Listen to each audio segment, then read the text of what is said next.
हट करके कंट्रीब्यूट करने वाले, तत्कालीन लाभ के बजाय लंबे समय की सोच के साथ कंट्रीब्यूट करने वाले महाशयों को चुनने का आपका प्रयास, और उसमें भी मेरे लिए गर्व की बात है कि जब रतन टाटा जी और श्याम पित्रोड़ा जी की पसंद होती हो, दोनों का मूल गुजरात का हो, तब मेरा आनंद जरा अधिक बढ़ जाता है। इन दोनों महानुभावों को सम्मानित करने का अवसर मुझे मिले, ये मेरा अपना गौरव है। श्याम पित्रोड़ा जी ने पश्चिम की अपनी शिक्षा दीक्षा का उपयोग भारत के सामान्य मानवी के लिए कैसे हो, उसके लिए अहम भूमिका निभाई। और रतन टाटा जी ने आम आदमी के सपनों को साकार करने के लिए अनेक नई योजनाओं के साथ और विशेष करके नैनो कार के साथ पूरी दुनिया को आकर्षित किया। इन दोनों महानुभावों का सम्मान, इसके लिए इंदौर मैनेजमेंट एसोसिएशन के मित्रों का अभिनंदन। आपने मुझे यह मौका दिया, इसलिए मैं अपने आप को गौरवान्वित महसूस करता हूं। जिन विषय को लेकर के आज आप चर्चा कर रहे हैं, मैं उसके प्रति बोलने के लिए कोई अधिकारी व्यक्ति तो नहीं हूं, पर जो कुछ मैं जनता के बीच रह करके सीखा हूं, जो मैंने अनुभव किया है, उन्हीं को शब्दबद्ध करने का मैं प्रयास करूंगा। सबसे पहले लीडर शब्द को लेकर के जो मर्यादाएं बांधी गई है, जो विकृतियां आई हैं, समय की मांग है कि उन मर्यादाओं को तोड़ करके, उन विकृतियों से उभर करके हम लीडर की परिभाषा को प्रस्थापित करें। आजादी के बाद दुर्भाग्य से राजनीतिक उठापटक से लोग जो जुड़े हुए हैं, सत्ता के गलियारों में जो टहलते रहते हैं, उन्हीं को लीडर माना गया है। मैं समझता हूं किसी समाज का इससे बड़ा कोई घोर अन्याय नहीं हो सकता। 100 करोड़ के देश में हजारों गतिविधियां चलती हैं, लाखों लोग उसका नेतृत्व करते हैं, और राजनीति के साथ जिनका पल भर का भी नाता नहीं है, ऐसे भी लोग भी लीडरशिप देते हैं। और इसलिए जीवन के हर क्षेत्र के नेतृत्व को मान्यता मिलनी चाहिए, स्वीकृति मिलनी चाहिए, उनका आदर होना चाहिए। ये देश का दुर्भाग्य है कि जो समाज के काम के लिए खपे रहते हैं, उनको तो समाज सेवक कहा जाता है, लेकिन जो समाज के कंधों पर बैठ करके राजनीति करते हैं, उनको लीडर कहा जाता है। इन परिभाषाओं को बदलना होगा। मैं आजादी के बाद एक और दुर्दैवपूर्ण स्थिति देखता हूं कि हमारे देश में राजनेताओं को, राज सत्ता की गलियारों के बीच रहने वाले लोगों को आवश्यकता से अधिक महत्व दिया गया है। जितनी जरूरत होनी चाहिए उससे ज्यादा उनको प्राथमिकता दी गई है। सेंटर स्टेज पे राजनेताओं के आसपास ही सब चलता है। अगर हम चंद्रयान लेकर के जा रहे हैं तो भी तस्वीर राजनेता की छपती है, वैज्ञानिक की नहीं छपती है। मैं समझता हूं भारत का भाग्य इसमें है कि हम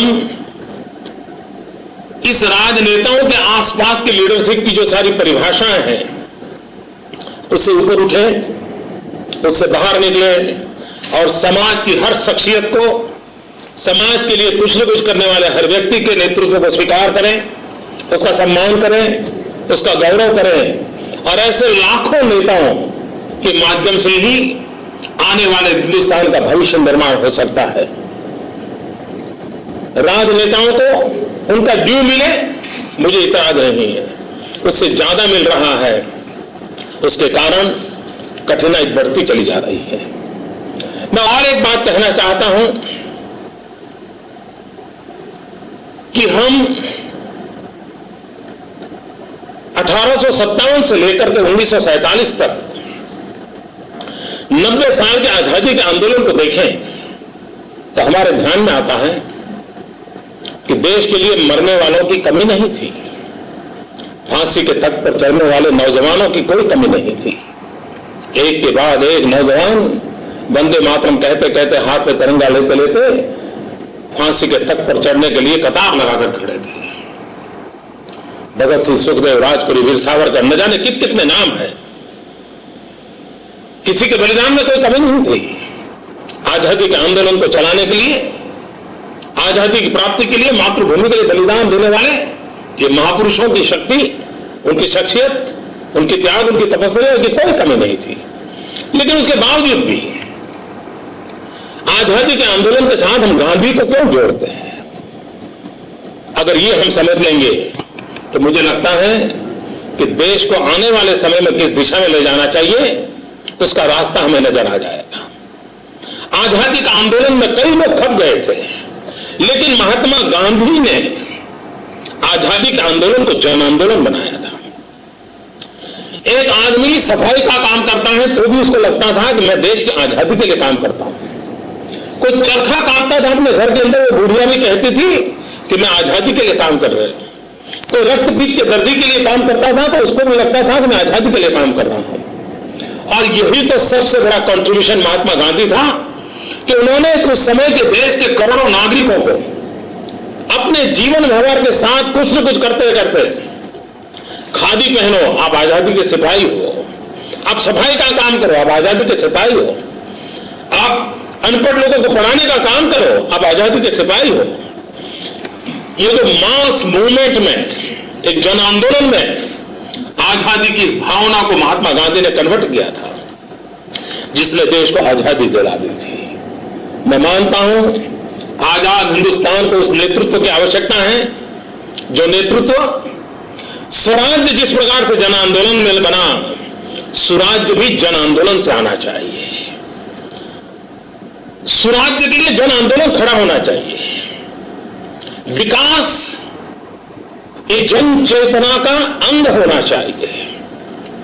दुर्भाग्य से आजादी के बाद स्थिति ये बनी है कि हर 5 साल के बाद चुनाव होते हैं, आम आदमी वोट डालता है और वोट डालने के बाद उसको लगता है कि जिसको उसने चुन करके भेजा है उसको 5 साल का कॉन्ट्रैक्ट दे दिया है, वो हमारी समस्याओं का समाधान करेगा, और अगर नहीं करेगा तो 5 साल के बाद हिसाब मांगेंगे। मैं समझता हूं ये लोकशाही की पूरी भावना उस स्पिरिट को नहीं पकड़ पाए। सरकारें चुनना ये कॉन्ट्रैक्ट सिस्टम नहीं है। विकास से जन भागीदारी होनी चाहिए, विकास से जन आंदोलन होना चाहिए। और जब तक विकास को हम जन आंदोलन नहीं बनाएंगे, देश के 100 करोड़ नागरिक को कुछ भी करें, वो ट्रेन में टिकट लेकर के बैठता है तो भी उसको लगना चाहिए कि मैं टिकट इसलिए खरीद रहा हूं कि मैं हिंदुस्तान के विकास का यात्री हूं। वो अपने घर का कूड़ा कचरा रास्ते पर नहीं डालता है तो भी उसको विश्वास होना चाहिए कि मैं भारत के विकास के अंदर अपना हिस्सा बटोर रहा हूं। कोई विद्यार्थी अच्छी पढ़ाई करता है तो भी उसको लगना चाहिए कि मैं पढ़ रहा हूं क्योंकि मुझे मेरे देश के विकास के अंदर हिस्सेदार बनना है। ये जब तक हम जन चेतना नहीं पढ़ पाएंगे, जब तक जन आंदोलन खड़ा नहीं करेंगे, हम स्थितियों को नहीं बदल पाएंगे। और इसलिए नेतृत्व की सबसे बड़ी कसौटी यह है कि विकास को हम जन आंदोलन बनाएं। हम सब मिलकर के, समाज के सभी क्षेत्रों के लोग, आजादी के इतने साल के बाद पीने का अगर शुद्ध पानी न मिलता हो, आजादी के इतने साल के बाद सदसभा माता मौत के घाट उतार दी जाती हो, आजादी के इतने साल के बाद नया जन्म लेने वाला बच्चा मरता हो, आजादी के इतने साल के बाद भी 4-4 पीढ़ी जिंदा और किसी ने स्कूल का दरवाजा तक न देखा हो, तो मित्र ये पीड़ा में से हमें देश को बाहर लाना होगा। और ये सरकारों से माध्यम से करने की जो परंपरा खड़ी हुई है उसको बदलना होगा। मैं भाइयों बहनों गुजरात के कुछ एक्सपीरियंस आपसे शेयर करूं, ऐसे इंडोर मैनेजमेंट एसोसिएशन के मित्रों की अपेक्षा है। मित्र, मैं गुजरात के एक्सपीरियंस आपके साथ शेयर कर रहा हूं, इसका मतलब ये नहीं है ये सारी सिद्धियां कोई नरेंद्र मोदी नाम के व्यक्ति की है। अगर मैं गुजरात की कोई तारीफ